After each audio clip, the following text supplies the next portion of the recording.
नमस्कार मित्रों।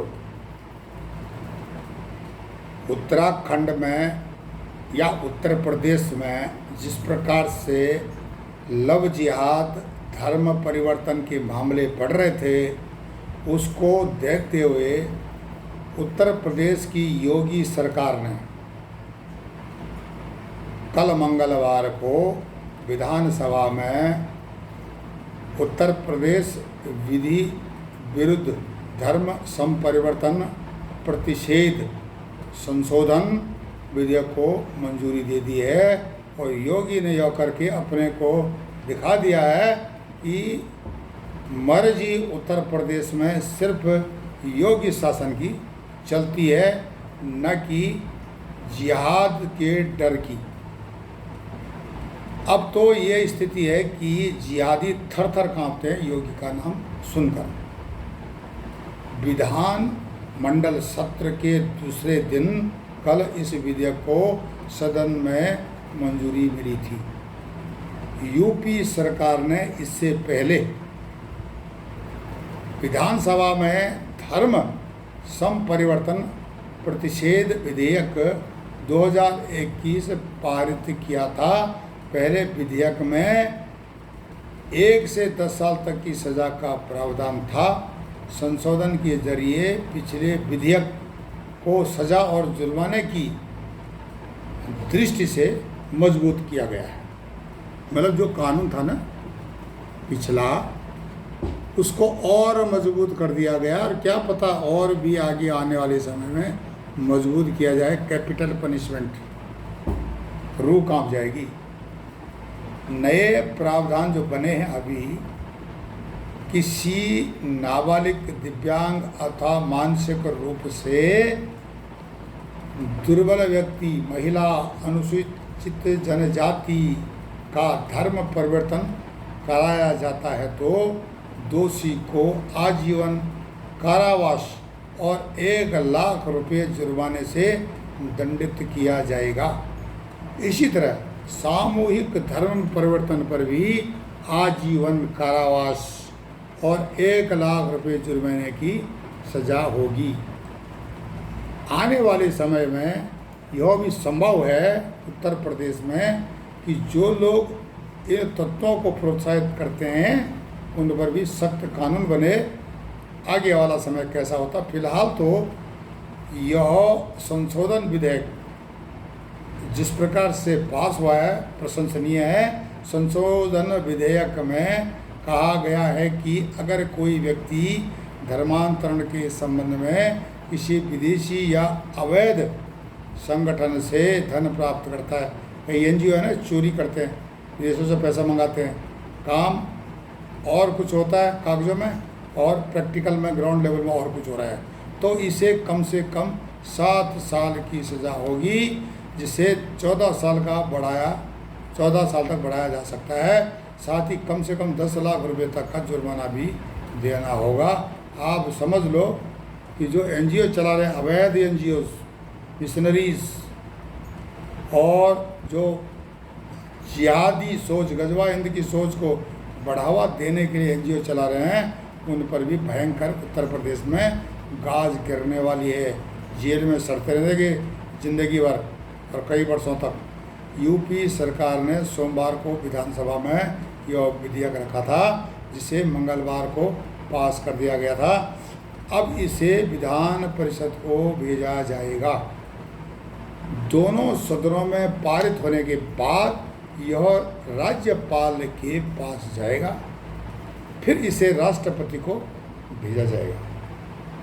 राष्ट्रपति जो हैं इस पर जो है अंतिम फैसला लेंगी। ये तो बहुत अच्छी एक प्रोग्रेस हुई है जिहाद के खिलाफ, विशेषकर उत्तर प्रदेश में। या मिशनरी जो है धर्म परिवर्तन करा रही हैं, लालच जाति करके, जातिवाद फैला करके, तो ये सारी चीज़ें चल रही है। अब इन पर और भी सख्ताई के कानून बनेंगे, ये मैं समझता हूँ। यह उत्तराखंड में भी हुआ था घटना। आपको याद होगी कि उत्तराखंड के उत्तरकाशी जिले पुरोला में एक मुस्लिम युवक ने ये घटना ज़्यादा दिन नहीं हुए हैं, 13 जून 2023 को मैंने यह एक समाचार पढ़ा था।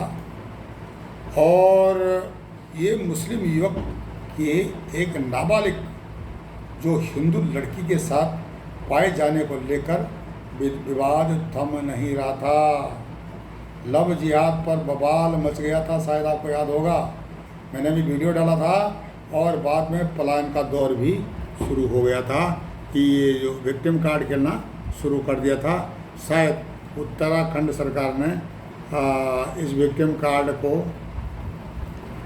मतलब सीरियसली लिया होगा, इसलिए उनका पलायन नहीं हो पाया, नहीं तो जाने को तैयार बैठे थे। क्योंकि एक आदमी सारा तालाब एक दो मछली गंदा करती है, और सारी मछलियाँ अगर गंदा करती हैं तो तालाब का क्या हाल होगा आप सोच सकते हैं। उत्तराखंड का उत्तरकाशी जिला कई दिनों से लव जिहाद को लेकर चर्चा का केंद्र बना हुआ था। वहाँ पर उस समय हिंदू नाबालिग लड़की के अपहरण की कोशिश का मामला सामने आया था, जिसमें 2 पुरुष शामिल थे, उनमें से एक मुसलमान था और उसके जो डायरेक्शन पर ये कार्यक्रम चल रहा था। इस घटना से नाराज जो उत्तरकाशी की जो पुरोला की जनता है, लव जिहाद पर प्रहार करते हुए वहाँ रह रहे मुसलमानों के खिलाफ उनका विरोध प्रदर्शन उनके खिलाफ शुरू कर दिया था। वो सड़क पर उतर आए थे। सोशल मीडिया पर ऐसे कई वीडियो सामने आ रहे थे जिनमें जिले के मुस्लिम व्यापारियों को अपनी दुकानें बंद करने की धमकी देते हुए उनके दुकान के आगे पोस्टर चिपकाए जा रहे थे, जबकि वे वीडियो कई तो फेक भी थे और विक्टिम कार्ड खेलने के लिए बनाए गए थे। लेकिन उसमें जो है सभी लव जिहादियों को सूचित किया जाता है कि 15 उस समय जून को महापंचायत होने से पहले अपनी दुकानों को खाली कर दें। अभी किसने लगाए पोस्टर? नकली पोस्टर थे, असली पोस्टर थे, विक्टिम कार्ड खेलने के लिए थे। ये जिहाद की एक प्रक्रिया होती है और उसमें सहारा लिया जाता है जो दूसरे विपक्ष वाले होते हैं। तो देवभूमि रक्षा अभियान के दर्शन भारती बड़े भाई हैं, उन पर इस प्रकार से यह आरोप लगाने का प्रयास किया गया था। तो उसके बाद क्या हुआ कि इस विषय को देखते हुए वहाँ के जो उत्तराखंड के लोगों ने महापंचायत का आयोजन किया था। जिले में रह रहे मतलब जिला का मतलब उत्तरकाशी रह रहे मुसलमानों को बताया गया कि इस पंचायत से पहले वहाँ से दुकानें खाली कर दें। जब तुमने खुद नकली पोस्टर लगाई दिए तो हम भी बता रहे हैं कि तुम खाली अब कर ही दो, क्योंकि तुम जिहाद की स्थिति में आ चुके हो। वहीं दूसरी तरफ मुस्लिम समाज ने भी 18 जून को देहरादून में महापंचायत बुलाई थी। तो ये स्थिति उन्होंने महापंचायत वहाँ पर क्यों बुलाई और जगह क्यों नहीं बुलाई? क्योंकि जहाँ इनकी संख्या बढ़ जाती जिहादियों की तो ये वहाँ पर गड़बड़ करना शुरू कर देते हैं। ये तो बात पिछले साल की है, 1 साल हो रहा है। अब जो 15 जून को देवभूमि रक्षा अभियान ने जो वहाँ पर जो भी किया, अच्छा काम कर रही देवभूमि रक्षा अभियान। और क्या होता है कि उसके अगर देवभूमि रक्षा अभियान यह प्रेशर नहीं डालते ना तो ये मामला हो सकता था कि ठंडे में पड़ जाता। उत्तरकाशी पुरोला कस्बे में स्थानीय लोगों ने 26 मई 2023 को उबैद और जितेंद्र सैनी नाम के 2 लड़के को वहाँ की रहने वाली 9वीं कक्षा की एक नाबालिग हिंदू लड़की के साथ पकड़ा था।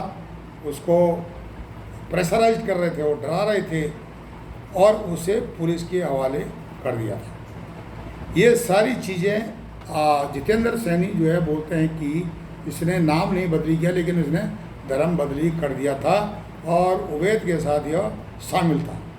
ऐसा जो प्रत्यक्षदर्शी बताते हैं जो उनके साथ रहते हैं। मुस्लिम समुदाय के ने भी इसके खिलाफ मोर्चा खोला और देहरादून में ये पूरी कहानी कर दी। भाई नहीं, हम हमारे लोग अगर गलत काम करते हैं तो हम उनका साथ देंगे, यही मतलब हुआ ना। तो ऐसी कम्युनिटी को सोचना चाहिए कि उसके बाद एक उस आदमी को भी तकलीफ होती है जो कि इनोसेंट है।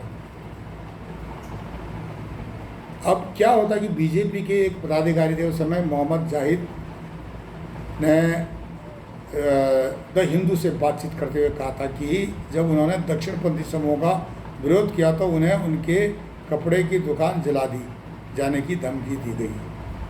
अब जाहिद पिछले 2 दशक से उस समय उत्तरकाशी में रह रहा था।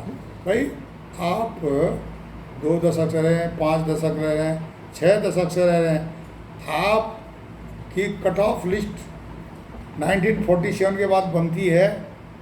जो लोग वहाँ अवैध रूप से घुस गए थे, अविभाजित उत्तर प्रदेश रहा हो चाहे उत्तराखंड बनने के बाद रहा हो, तो इसके लिए इस पर तो 1947 के बाद जो लोग वहाँ घुसे थे उन पर कार्रवाई होनी चाहिए।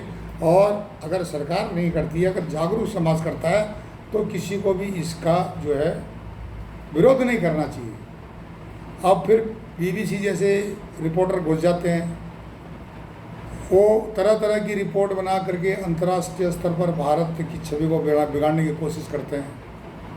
ये सब प्रक्रिया उत्तराखंड में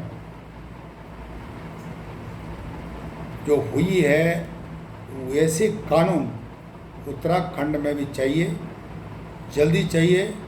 मैं धीरे इसलिए बोल रहा हूँ, कई लोगों का कहना है कि आप धीरे बोलिए, हमारी पकड़ में आपकी बात नहीं आ पाती है, तो मैं धीरे इसलिए बोल रहा हूँ। आप उत्तराखंड में जो भी दर्जी हैं, जितने भी दर्जी हैं, रोहिंग्या, बांग्लादेशी, ये सब जिहादी हैं। इनको विदेशों से पैसा आता है, इनकी इनकम हो या ना हो, इनको विदेशों से पैसा आ रहा है, ये खा पी रहे हैं, इनका खर्चा पानी चल रहा है, इनको ड्यूटी लगी है वहाँ पर।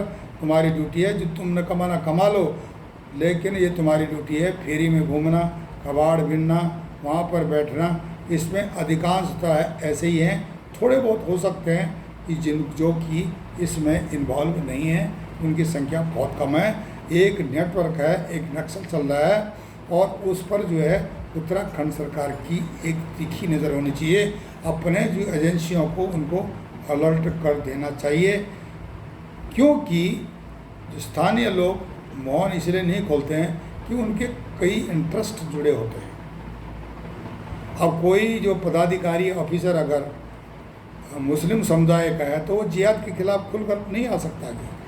और उत्तराखंड में प्रशासनिक जिहाद चल ही रहा है, प्रशासनिक अधिकारियों तक पैसा पहुंचाया जा रहा है हवाला के माध्यम से। जैसे मैंने बताया, एक भाई साहब जो है उनका फिर कॉल आया था कि भैया हवाला के बारे में फिर दोबारा समझा दो, मैं अलग वीडियो बना दूंगा हवाला के लिए।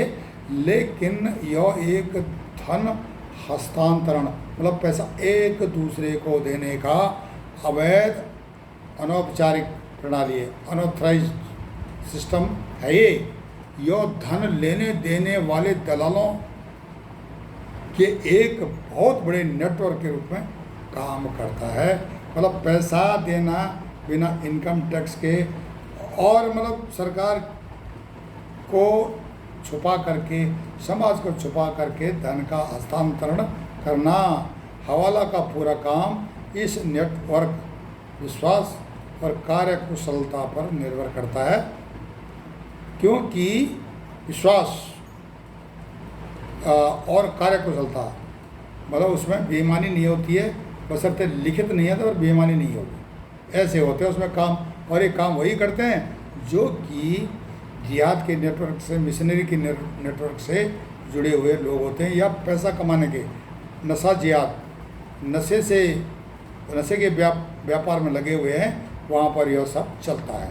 हवाला का काम प्रमुखतः मध्य पूर्वी, उत्तरी अफ्रीका और दक्षिण एशिया में फैला हुआ, पर लेकिन आजकल यह दुनिया भर में फैल चुका है। यह क्षेत्र तो सिर्फ बदनाम है। हवाला का जो बिजनेस है, किसी एक इंसान या कोई भी ऐसा इंसान जिसे हवाले के जरिए उसे पैसा देना है और उस व्यक्ति द्वारा उस पैसे को हस्तांतरण करना है, इस प्रक्रिया में अवैध रूप से एक देश से दूसरे देश में विदेशी मुद्रा का विनिमय भी किया जाता है।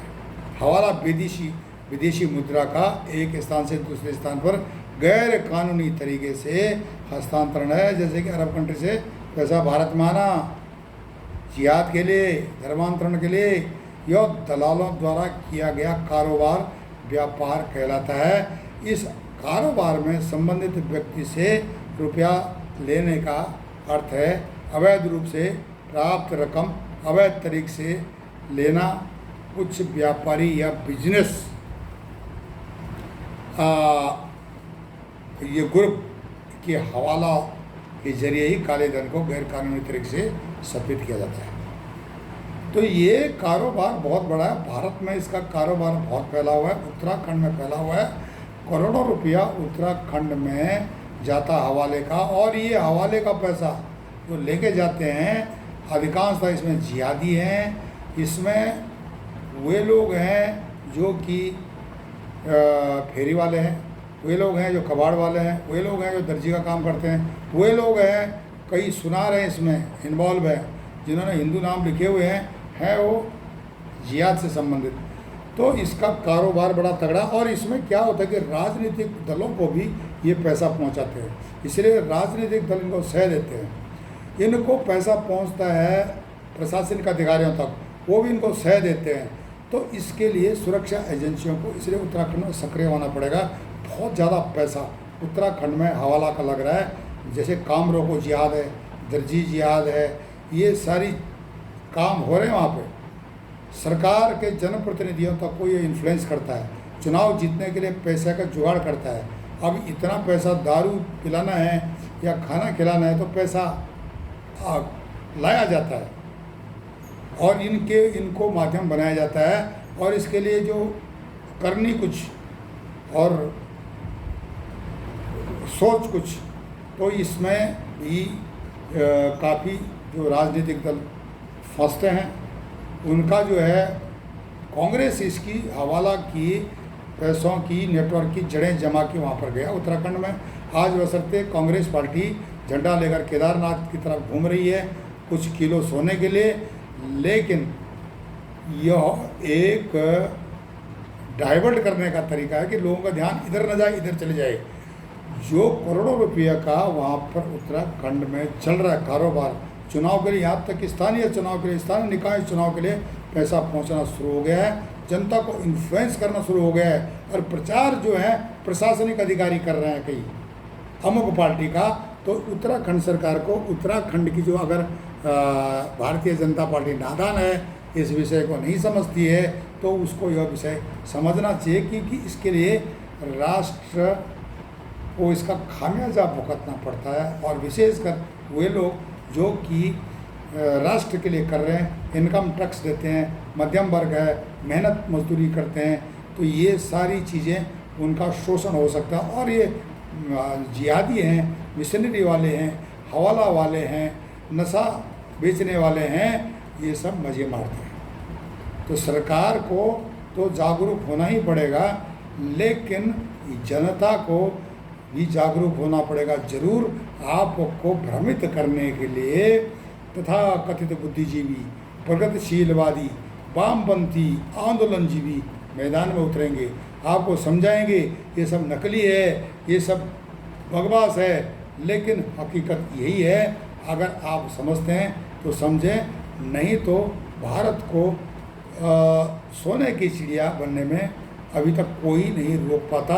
यही आंदोलनजीवी हैं जिन्होंने कि आज़ादी की लड़ाई में अड़ंगे डाले, जिन्होंने पहले कई अड़ंगे डाले, वे आज भी सक्रिय हैं भारत की उन्नति में बाधा डालने के लिए।